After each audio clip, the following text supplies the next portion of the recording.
Olá, amigos! Estamos iniciando mais um programa Esclarecimentos Oportunos. Lembramos sempre que esse programa é uma realização da Sociedade Espírita Francisco de Assis, casa sediada na cidade de São Paulo. Conosco, como sempre, o nosso amigo Milton Felipe. E aí, seu Milton? Muito bem, muito obrigado. Desejar a todos que os bons espíritos nos ajudem sempre.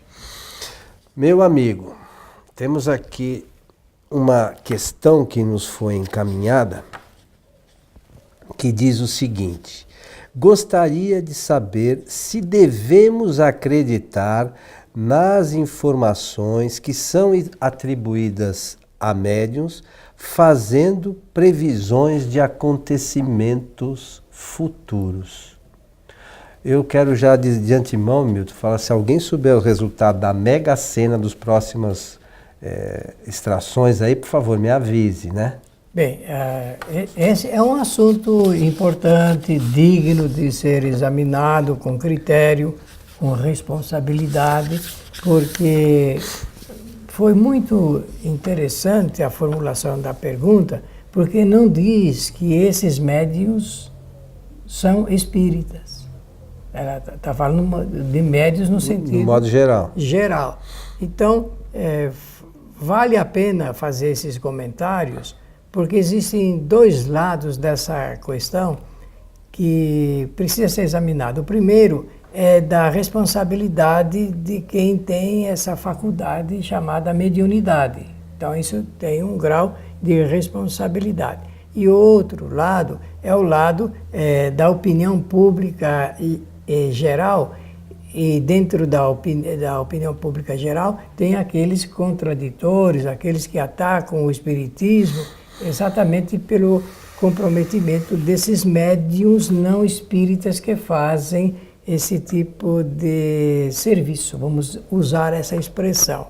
Então, a pergunta ela é direta: se nós devemos acreditar em previsões feitas através de médiuns. Olha, o médium espírita, rigorosamente, não faz previsões de futuro. Um bom médium espírita nem entra nesse caminho, porque estudando o espiritismo, ele já sabe que realmente não deve incursionar-se nesse canal.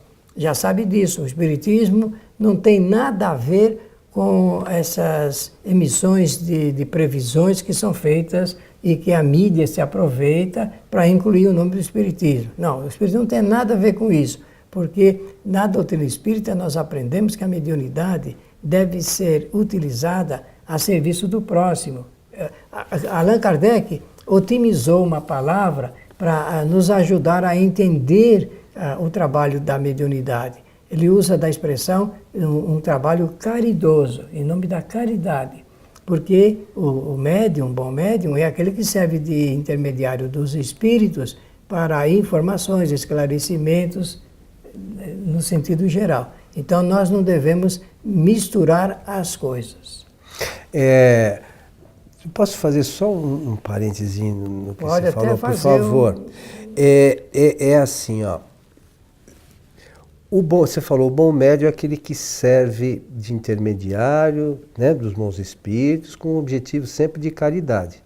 E até, enfim. Mas o que acontece? O espiritismo tem certas normas de procedimento mediúnico. E o espiritismo tem também alguns conceitos que eles nos traz.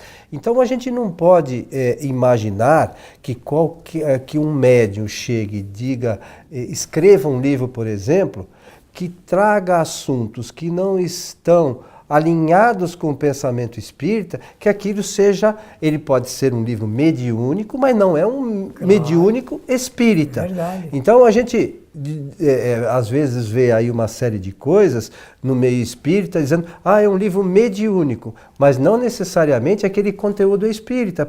O fato de ser mediúnico não significa, a gente esquece às vezes, né, que os espíritos são homens que desencarnaram. E nem todos esses homens que desencarnaram têm o conhecimento da doutrina. O fato de estar no mundo espiritual não faz com que eles tenham o conhecimento né? Geral. Dos conceitos espíritas, embora sejam espíritos.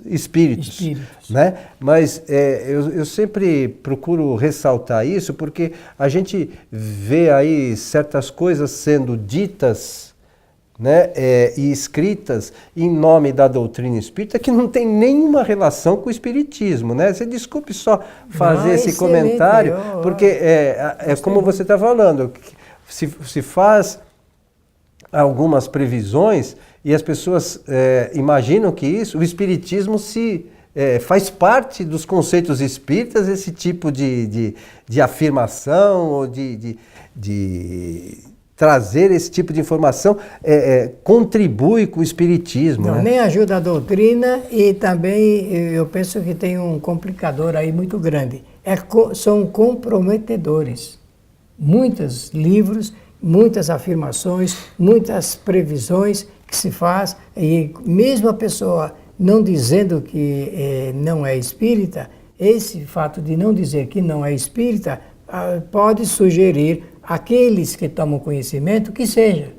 Então é preciso tomar cuidado com a gente fazer a distinção exata da... E por vezes as casas espíritas divulgam aquilo, isso né? que eu ia mencionar agora. Então qual é o perigo? O perigo é o dos centros espíritas, sociedades espíritas, entidades espíritas, realmente darem crédito e assumirem uma participação aí do ponto de vista da divulgação. Bem, então vamos fazer aqui traçar alguns exemplos para ficar mais claro o que nós estamos querendo falar.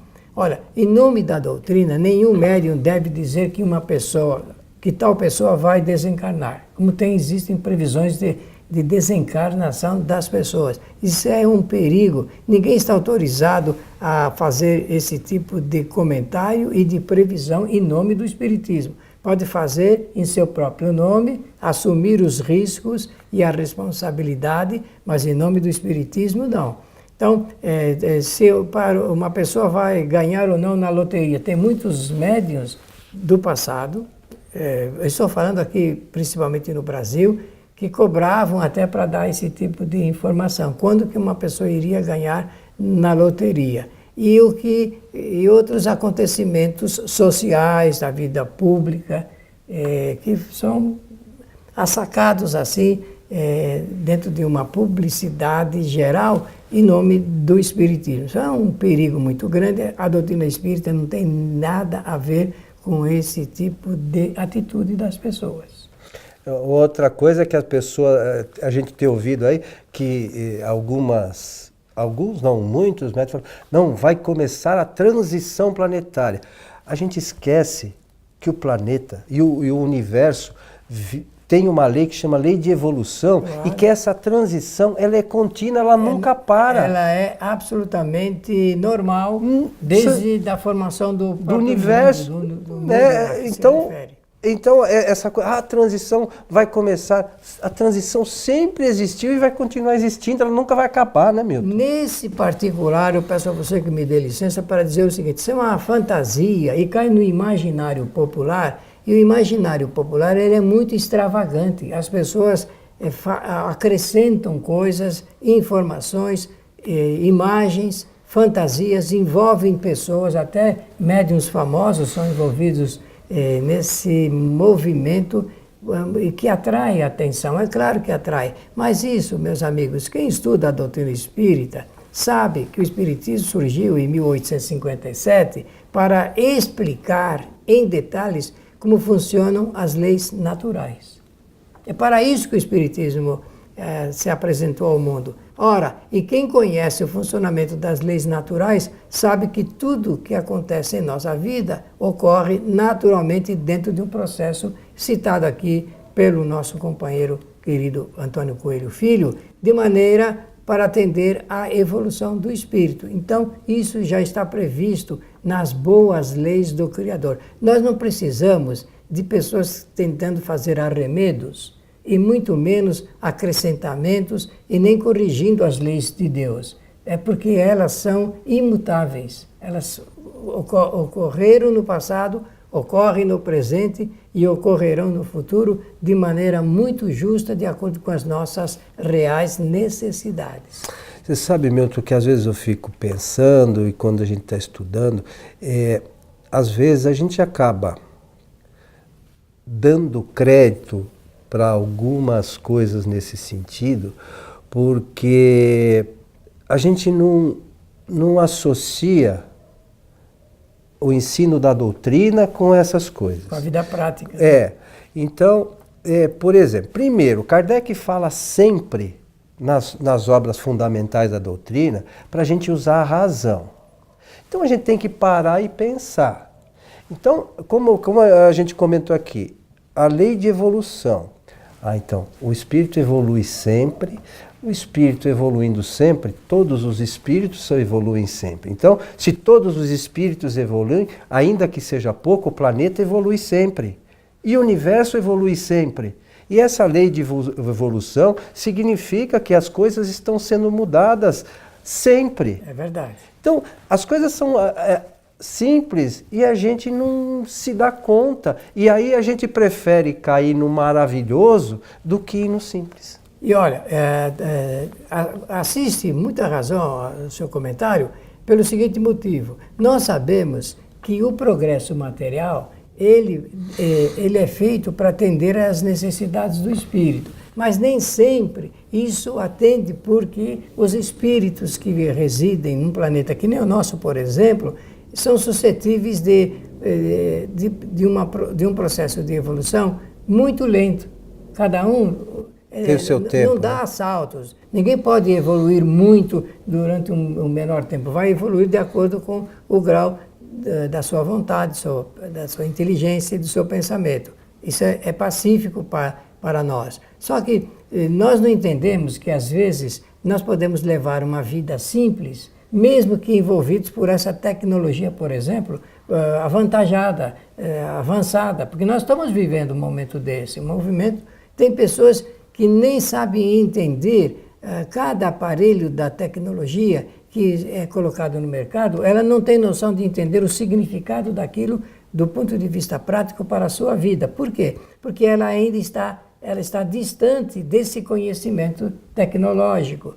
É natural isso? Claro que sim. Então, o que nós precisamos é acalmar os espíritos, né? Acalmar os espíritos desse processo de ansiedade, porque nós podemos sim viver de maneira simples, mesmo que envolvidos por essa tecnologia avançada. Mesmo que envolvidos por essa tecnologia avançada. Você quer ver uma outra coisa que nós ouvimos, às vezes as pessoas nos encaminham perguntas desse tipo, e nós já chegamos a falar aqui em nosso programa, em outras ocasiões. Então, por exemplo, você escuta pessoas falar, não, porque no centro espírita estão se manifestando espíritos de outros planetas. Aí você fica, nossa, né? Espíritos de outros planetas. E se as pessoas estudassem a doutrina espírita, um pouco que fosse, elas iam saber que, de repente, os nossos protetores espirituais estão em outros planetas. Então, elas não fazem ideia que isto é uma coisa natural e querem transformar no maravilhoso. A né? fantasia popular. E tem gente que se aproveita disso como se estivesse trazendo uma informação, uma novidade única para o universo. Mas isso está lá na base da doutrina, é só a gente olhar com atenção, com cuidado. Uma coisa simples. E a mesma coisa, voltando ao tema, são essas questões relacionadas à previsão. Aí eu falo aqui, por exemplo, olha, pessoal, o Milton vai morrer. Claro que ele vai morrer, todo mundo vai morrer. Essa é uma boa previsão. Né? É uma boa previsão. A gente só não sabe o dia, mas eu tenho certeza que ele vai morrer, como eu tenho certeza que eu vou morrer também. Né? Então a gente fica traçando previsões que, sabe, não tem às vezes muito sentido de ser, né? E incomoda um pouco isso do ponto de vista da informação doutrinária, porque, conforme todos sabemos, esses desarranjos informativos se traduzem por dificuldades e obstáculos na transmissão do conhecimento espírita mais genuíno. Por isso, meus amigos, que a boa sugestão é que cada um realmente leia com cuidado, estude com seriedade as obras de Allan Kardec. Os livros de Allan Kardec foram escritos para trazer à nossa humanidade uma mensagem de expectativa boa, mas com base no conhecimento real. Quando o Kardec desenvolveu todo o seu trabalho através das pesquisas que ele fez, ali das observações em Paris, ele fez isto para apresentar o que era possível obter de comprovação da existência do espírito e também das palavras que os bons espíritos, os espíritos superiores, trouxeram para médiuns fidedignos que ele tinha, dos quais ele dispunha como intermediários. Então é um repertório de informações valioso, esse repertório, porque se sustenta na realidade científica da vida. Ainda ontem, Milton, eu estava relendo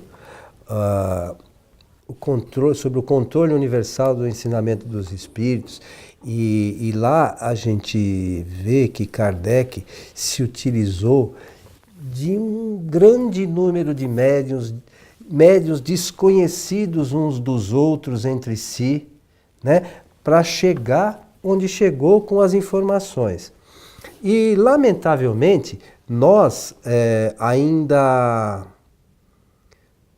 preferimos dar ouvido a informações de um único espírito, muitas vezes, do que a um corpo de espíritos coordenado por espíritos superiores que a gente nem sabe o nível, o que é ser um espírito superior, o nível de conhecimento que esses espíritos têm. E aí a gente dá ouvido para um espírito só e acha que aquilo é verdadeiro. Como você fala e às vezes, né, em tom assim meio de brincadeira, são os novidadeiros, né? E a gente prefere escutar, achar que o novidadeiro traz uma verdade, né? E todo aquele corpo doutrinário construído por espíritos elevados é errado. Olha, Kardec, eu cheguei à conclusão com ele que somente Allan Kardec é que tinha, na ocasião, aquela condição real de fazer um trabalho da maneira como ele fez. O método kardeciano prevê, nesse caso aí do controle universal das mensagens dos espíritos, uma fidelidade ao princípio da ciência de que você só deve dar crédito àquilo que pode ser devidamente comprovado. Esse pode ser devidamente comprovado, que é o nó da questão dos novidadeiros que aparecem aí no mercado livreiro. Então nós precisamos tomar cuidado e saber que o trabalho de Allan Kardec foi muito sério. Esse assunto ligado com essa questão apresentada ao nosso programa sobre previsões de futuro, isso está na obra de Allan Kardec. Isso, em inúmeras passagens ele vai falar a respeito desse assunto, e a pergunta que foi feita é se nós devemos dar crédito. Ora, nós podemos até dar crédito, se nós não tivermos o devido conhecimento, porque quem tem o devido conhecimento da doutrina espírita realmente não dá crédito a qualquer informação que os espíritos por si só fazem do ponto de vista pessoal. Individual é a melhor palavra, porque, conforme você está falando, e muito bem, esses são opiniões individuais, pessoais desses espíritos. E para chegar nessa universalidade da linguagem dos espíritos, nós temos que fazer o que Allan Kardec fez, consultar médiuns de diferentes partes do mundo, apresentando uma única questão e depois colhendo as opiniões deles. Aí sim a gente vai ter uma média de interpretação da sua manifestação em termos do questionamento que nós fizemos. Esse é o método kardeciano. E tem uma outra questão, Milton, que a gente já conversou sobre isso, mas acho que vale a pena a gente lembrar aqui. Hoje nós temos no movimento espírita casas espíritas que não se preocupam com atender espíritos, em falar com os espíritos. Eles vão lá, é palestra, passe, mas e essa parte científica? Então, se, por exemplo, eu vou dar um exemplo aqui, que eu faço isso com frequência, você sabe, e você, eu sei que também você faz. Pergunta para o espírito numa reunião mediúnica, pergunta para o espírito, ô espírito, você come? O espírito vai responder. Muitas vezes tem espírito que fala, como? Mas você come ou você acha que você come? Você acha, você imagina que você se alimenta. Ah, é verdade, eu estou pensando que eu me alimento. E tem gente que acha que o espírito come. Realmente. Não, sabe? Tem gente que trabalha em reunião mediúnica e fica naquela água com açúcar. Pergunta para o espírito lá. Tem animal no mundo espiritual? Ele vai ver que não tem animal no mundo espiritual. Ah, mas o fulano falou. O fulano que se vire agora para comprovar. Pergunta para o espírito na reunião mediúnica se tem. Fala, mas eu vi um animal. Mas você viu o animal que você viu? É encarnado ou desencarnado? Porque o espírito também vê o animal encarnado. Claro, e ele vai chegar à conclusão que ele viu um animal, que o animal era encarnado. Não existe animal em estado de erraticidade. E a gente, ao longo do tempo, fica com essas ilusões porque alguém falou. A gente precisa acordar. É isso, seu Milton? Exatamente, exatamente. Muito bem, parece que nós estamos chegando já ao final. E eu quero aproveitar as minhas últimas palavras para desejar a todos que os bons espíritos nos ajudem sempre. Meus amigos, precisamos estudar a doutrina espírita, né? Eu, de uma certa forma, graças ao nosso companheiro Milton Filippelli, ao longo do tempo fui focando o meu estudo nas obras fundamentais da doutrina, e aí a gente vai percebendo que a gente estava acreditando né, o que a gente acredita normalmente no meio espírita é um pouco de ilusão, né? Nós temos visto aí que se a gente for pegar a ferro e fogo, não existe nenhum romance espírita. Existem romances mediúnicos, mas romance espírita mesmo, lamentavelmente, eu acho que não tem nenhum. É isso, meu amigo? Muito bem. A você que esteve conosco, o nosso abraço e até o nosso próximo encontro.